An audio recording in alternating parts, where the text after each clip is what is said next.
1398년 6월 12일, 조선을 건국한 지 6년이 지난 어느 날 태조 이성계가 전례 없는 명령을 내렸습니다.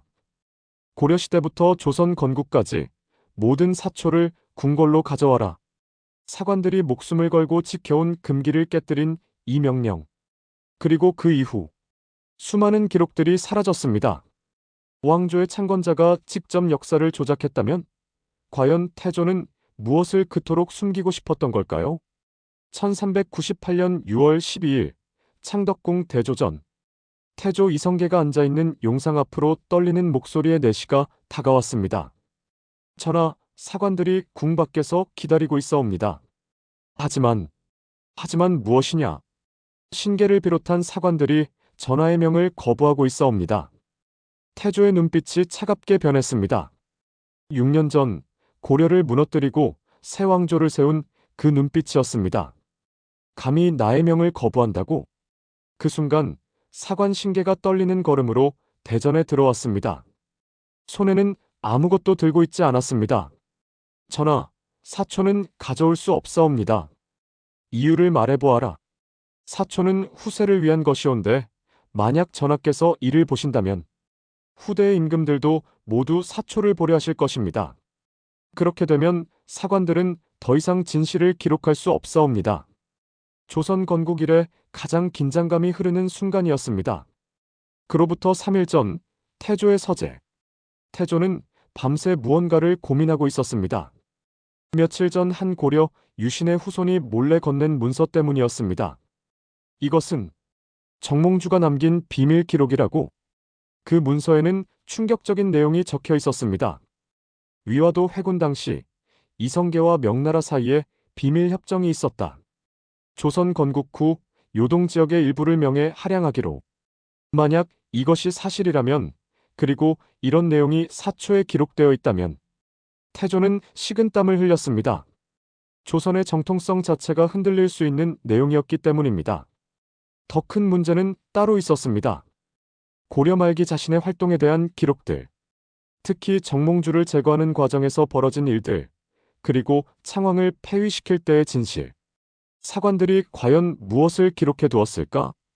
이성계의 머릿속에는 6년 전의 기억들이 스쳐 지나갔습니다.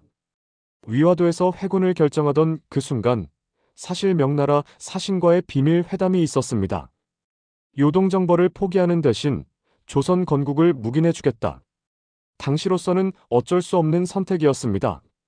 하지만 만약 이런 내용이 후세에 알려진다면 조선은 명나라의 꼭두각시 왕조로 기록될 것입니다. 그뿐만이 아니었습니다. 창왕을 폐위시킬 때도 표면상으로는 패가입진이라고 했지만 실제로는 무력을 사용했습니다. 정몽주의 죽음에 대해서도 이성계는 미리 알고 있었고 암묵적으로 동의했습니다. 이 모든 것들이 사초에 기록되어 있다면 6월 15일 춘추관. 결국 태조의 강압에 못 이긴 사관들이 사초를 가져왔습니다. 하지만 그들의 얼굴에는 분노와 절망이 섞여 있었습니다. 전하, 이것이 전하께서 원하시는 사초들이옵니다. 태조가 직접 사초를 펼쳐보는 순간 그의 얼굴이 창백해졌습니다. 고려 23년 겨울 이성계가 명나라 사신과 은밀히 만나 요동정벌 포기와 새 왕조 건국에 대한 협의를. 창왕 폐위 당시 실제로는 무력을 사용하여 저항하는 고려 유신들을 제압. 정몽주의 죽음에 대해 이성계는 미리 알고 있었으며 이방원의 계획에 암묵적 동의. 위화도 회군시 병사들의 환호는 허위이며 실제로는 많은 장수들이 반대. 하나하나가 모두 조선 왕조의 정통성을 위협하는 내용들이었습니다. 이런 것들이 기록되어 있다고? 태조는 즉시 붓을 들어 수정을 명령했습니다. 이 부분은 삭제하라. 이것은 이렇게 고쳐라. 명나라와의 회담은 고려 유신들과의 논의로 바꾸고 무력 사용은 평화적 설득으로 고쳐라. 사관들은 눈물을 흘리며 역사를 다시 써야 했습니다. 전하, 이는 후세에 큰 죄를 짓는 일이옵니다. 후세를 위해서다. 조선이 정통 왕조로 인정받아야 백성들이 평안할 것 아니냐. 그날 밤 수많은 원본 사초들이 불길 속으로 사라졌습니다. 태조는 직접 확인하며 하나하나 태워나갔습니다. 하지만 한 가지, 태조도 예상하지 못한 일이 벌어졌습니다. 몇몇 사관들이 비밀리에 원본을 복사해 두었던 것입니다. 그들은 언젠가 진실이 밝혀질 날을 위해 이 기록들을 깊은 곳에 숨겨두었습니다. 언젠가는 진실이 밝혀져야 한다. 그것이 우리 사관의 사명이다. 여러분은 어디까지 믿으셨나요? 지금까지의 이야기는 실제 역사를 바탕으로 상상문고가 재구성한 가상의 시나리오입니다. 그럼 실제 역사는 어떨까요? 팩트 1. 태조의 사초열람은 실제 사건입니다. 1398년 6월 12일 태조가 고려왕 조실록과 조선, 건국 이후의 모든 사초를 가져오라고 명령한 것은 실제 기록에 남아 있습니다. 팩트 2.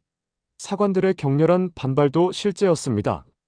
사관 신계 등이 강력히 반발했지만 태조는 사관들의 뜻을 받아들이지 않았습니다. 팩트 3. 태조가 실제로 사초를 수정했습니다. 태조는 제출된 사초의 상당 부분을 수정하게 했고, 이는 이성계를 미화시켜 조선 건국의 정당성을 확보하는 내용으로 채워졌습니다. 팩트 4. 태조실록 자체의 신뢰성 문제. 태조실록은 태종의 밀명을 받은 하륜이 편찬하며 사관의 출입을 막아 당대에도 비난의 대상이 되었고 학계에서도 곡필이 심한 것으로 인정하고 있습니다.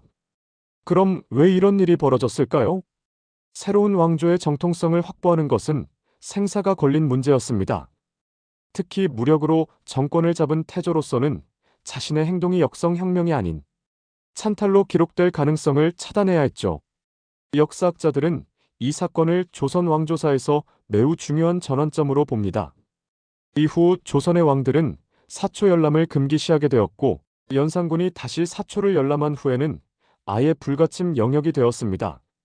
하지만 이 사건이 남긴 가장 큰 의문은 이것입니다. 과연 태조가 그토록 숨기고 싶었던 진실은 무엇이었을까요? 역사는 승자의 기록이라는 말이 있죠. 하지만 때로는 그 승자조차 자신의 기록을 마음대로 고쳐야 할 만큼 감추고 싶은 진실이 있었던 모양입니다. 태조 이성계의 사초 열람 사건은 단순한 일화가 아닙니다. 이것은 권력과 진실 사이의 영원한 갈등을 보여주는 상징적인 사건이죠. 오늘날 우리가 보는 조선왕조실록도 완전히 객관적인 기록이 아니라 권력의 필요에 의해 일부 수정된 기록일 수 있습니다. 세계에서 가장 정확하다고 평가받는 실록조차 이런 한계가 있다면 과연 완전히 객관적인 역사 기록이란 존재할 수 있을까요? 여러분은 어떻게 생각하시나요? 태조가 정말로 숨기고 싶었던 것은 무엇이었을까요? 단순히 정통성 문제였을까요? 아니면 더 큰 비밀이 있었을까요? 혹시 아직도 어딘가에 숨겨진 원본 사초들이 남아 있을까요? 댓글로 여러분의 추리를 들려주세요. 다음 편에서는 숙종이 세 여인 중 진짜 사랑한 사람은 누구였을까? 46년 만에 밝혀진 충격적 진실에 대해 알아보겠습니다. 구독과 알림 설정으로 권력 뒤에 숨겨진 진실을 놓치지 마세요. 상상문고였습니다.